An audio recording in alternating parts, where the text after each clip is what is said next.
I'm Herbie Gaylord, and this is Bright, stories of hope and innovation in Michigan classrooms, a podcast where we celebrate our state's educators and explore the future of learning. As the ever-wonderful Nikki Herda enjoys her vacation, we're kicking off a mini-series called Lessons Learned, where we reflect on some of the themes that emerged from Season 1 and highlight some of our favorite moments from our interviews with Michigan educators.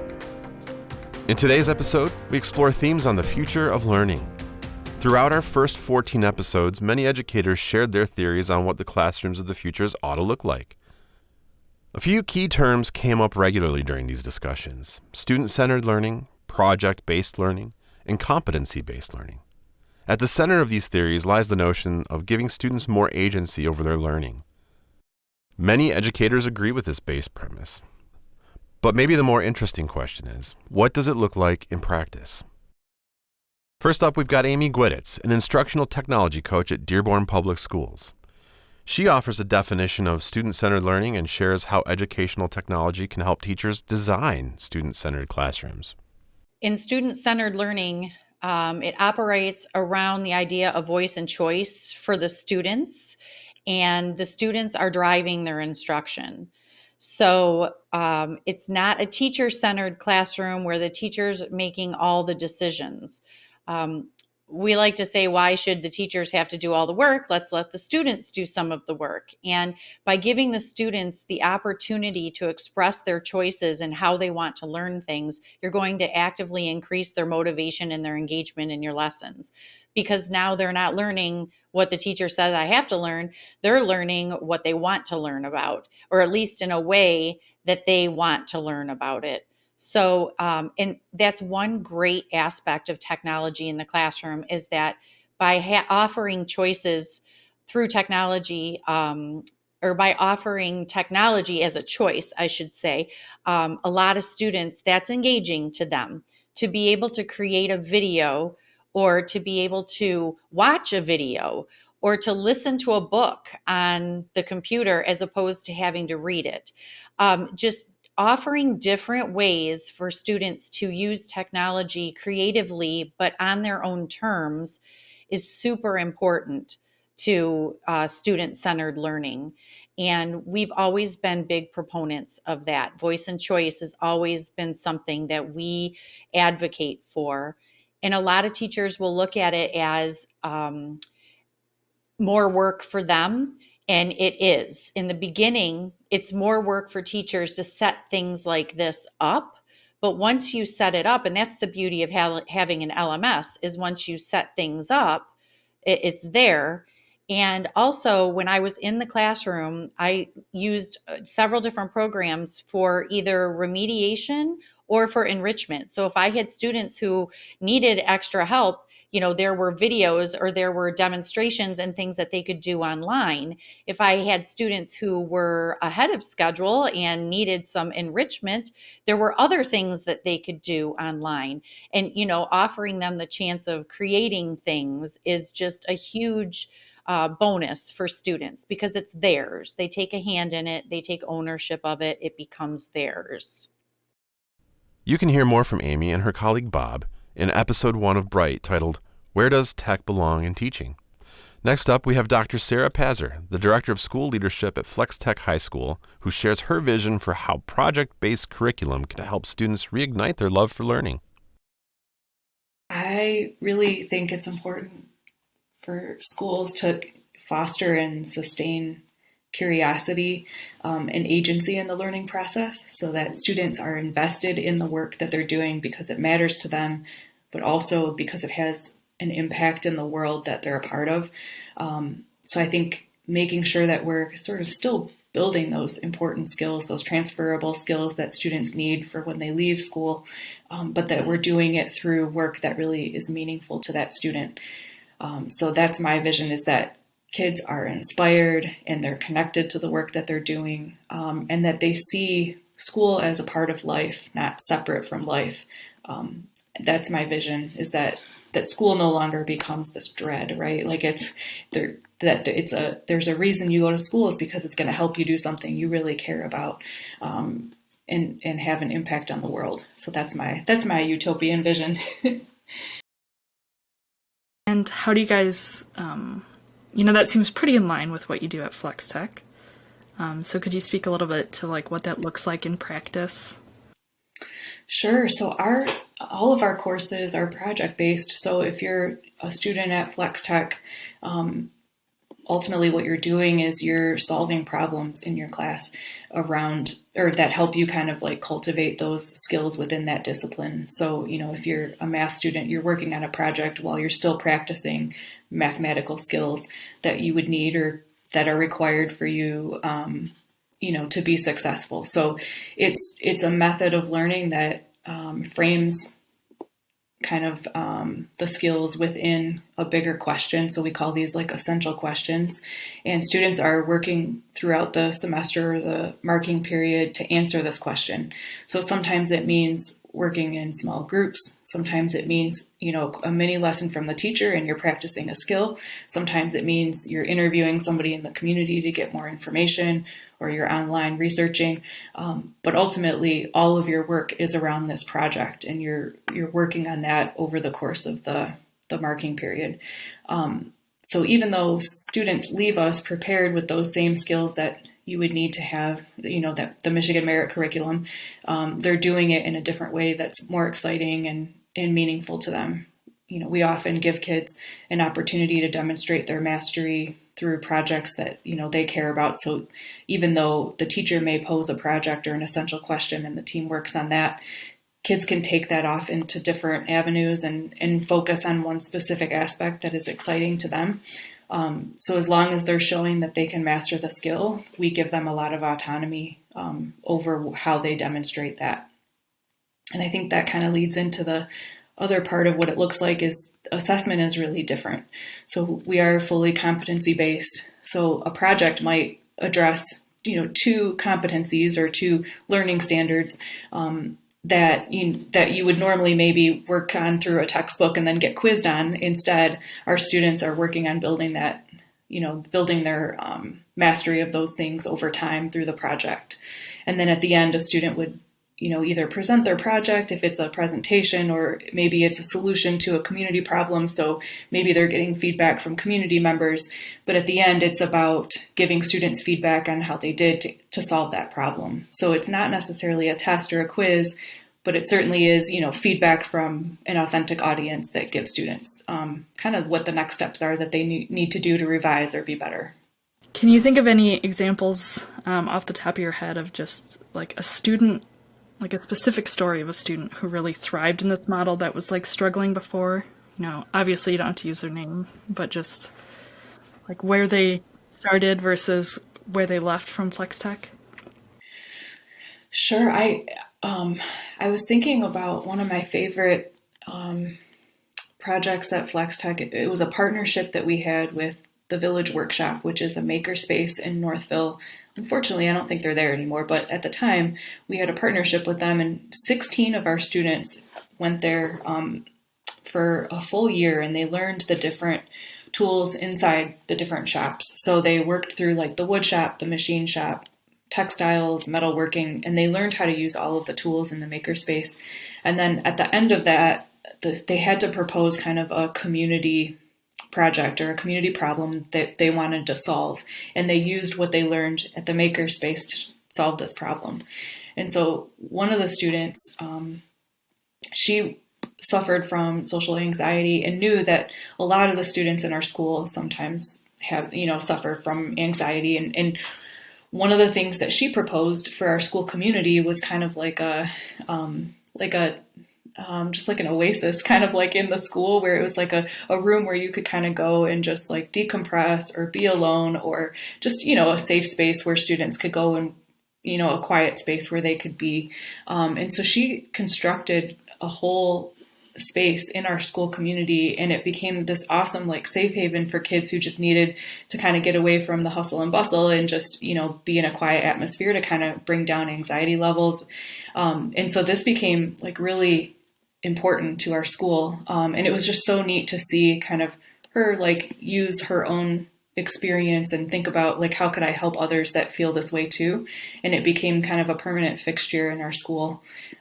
So that was one really cool example to see kind of a transformation of a student who, maybe would have never gotten that opportunity in a traditional setting. And, not only she got to address her own kind of anxiety, but she helped others too. And I think that was just a phenomenal example of, something that I think wouldn't be fostered in a different environment that we were able to do for her.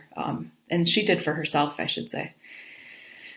But yeah, some other examples of students doing work from the village workshop that had a really great impact in the community where we had a girl do kind of like a Save the Bees campaign. And so she made bee boxes and put them around Belle Isle. That was a really cool example. We had another student who built furniture for a retirement home. And then we had another student who made chessboards and checkerboards for students at Children's Hospital who were going through cancer treatments. And he was able to drop these off for them to use while they were, in their hospital stay.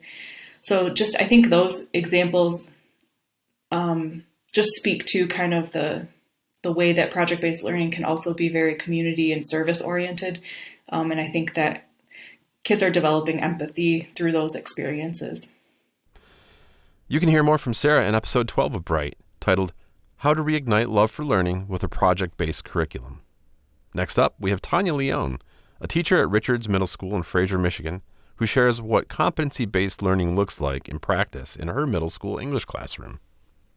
I teach English, and so there are several skills that we teach. We have it boiled down to 6 competencies, for example, in English 7 and 8 in my building. And they're the critical, big, transferable skills that students have to be able to do when they leave my class. And some of those skills, they're very diverse, from presenting and speaking to critical reading and formal writing. And so some of my students, are fantastic critical readers who are so good at questioning and analyzing and applying and advocating. And then that same student struggles so much the second I say that we're going to work on communication skills and presentation.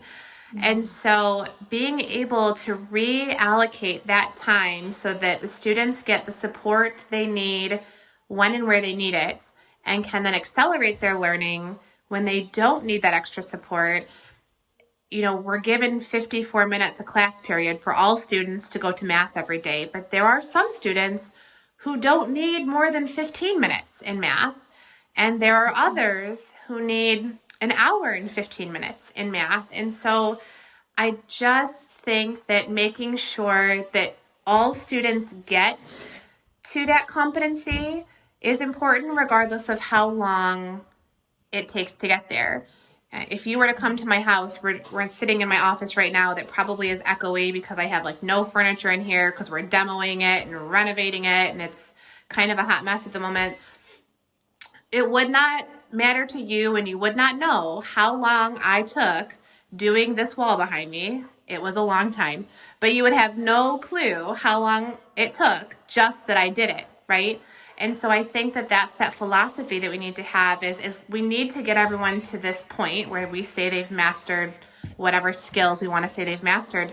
At the end of the day, it does not matter how quickly or slowly, as long as they do that. So moving them along before they have is damaging in the same way, or in a different way, I guess, as making them sit there once they've mastered it. And so really guaranteeing that students are learning without the amount of time they've spent in seats is crucial. And unfortunately, it's not how our system was built, and we really need to look at, and there are conversations, they've happened, there's seat time waivers all over the place. Fraser has one for some hybrid classes they run, but we need to have more conversations about showing mastery and moving on, regardless of how long it took to master that content or that skill or that competency. So ensuring they're learning without determining the time it takes to get there is, I can't wait till we're at a place where that is happening universally. Can you tell me about how you've adjusted your assessment practices to allow students to demonstrate mastery of knowledge and skills? Yeah, so I think I mentioned earlier that, I don't know about you, but when I went to school, I wrote a lot of papers and took a lot of tests. And in my time since being in school, I have written very few papers and have taken even fewer tests.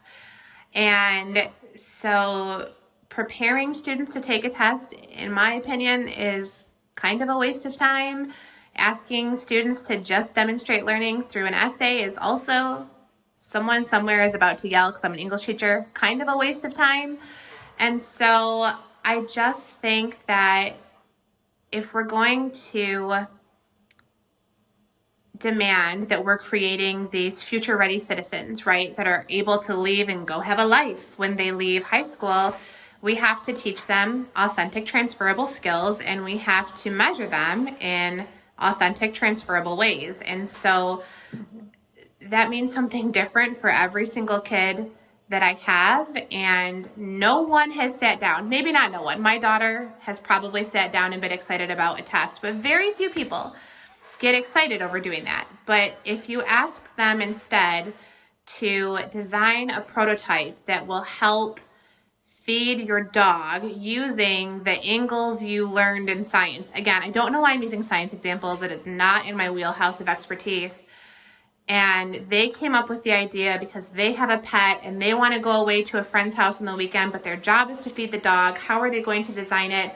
Now you're having kids problem solve. So if you're asking these people, these students who are going to go one day design something for us as a community to use, why can't they come up with ideas that show the concept?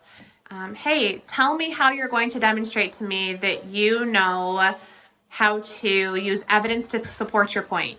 That does not have to be an essay. That can be a crazy, amazing commercial or a PSA that they're doing, or a board proposal about why they should start school later because they can't handle an 8 o'clock class. Like, what does that look like that is meaningful to them, that engages them, and that is a skill that they will very likely use later in life? But sitting and hammering out a 5-paragraph essay and taking a multiple choice or short answer test is not necessarily something that will come invaluable in their daily life. And so that has been what has driven me and my team over the last several years. We don't give tests anymore at all, really. Everything that we do is more project oriented, where at the end of it, they're proud. And sure, if you take a test and get an A, you're proud. I'm sure, I know I used to be, but I'm more proud when I create something, when I've designed something, and when I've demonstrated my knowledge in a unique way that the kid next to me hasn't done the exact same thing. And so that's kind of the philosophy behind the way that I want to assess kids, the way that I want my children assessed, the way that I want to know that the person coming to work next to me has been assessed, that they haven't just taken tests really well, that they know how to speak and present and innovate and advocate. And so if that's what I expect from everybody around me, that's what I have to expect from my students as well. And so projects and designing, more projects and designing, and let's be honest, it's so much more fun to grade that than tests and essays, like, for real. You can hear more from Tanya in episode 3 of Bright, titled What's Best for Kids? Thank you for joining us for this episode of Bright, where we synthesize some of our lessons learned from Season 1 on the future of student learning. We'll have a couple more lessons learned coming out in the following weeks, where we reflect on what needs to change for education to become more equitable, and how, no matter the learning environment, relationships are the true heart of teaching. Back in the studio, we're lining up some really awesome guest speakers for Season 2 of the Bright podcast, which will feature shorter episodes as we dive straight to the heart of the matter at hand. The Bright podcast is produced by me, Herbie Gaylord, is hosted by Nikki Herda, and is made possible by Michigan Virtual, a nonprofit organization that's leading and collaborating to build learning environments for tomorrow. Education is changing faster than ever. Discover new models and resources to move learning forward at your school at michiganvirtual.org.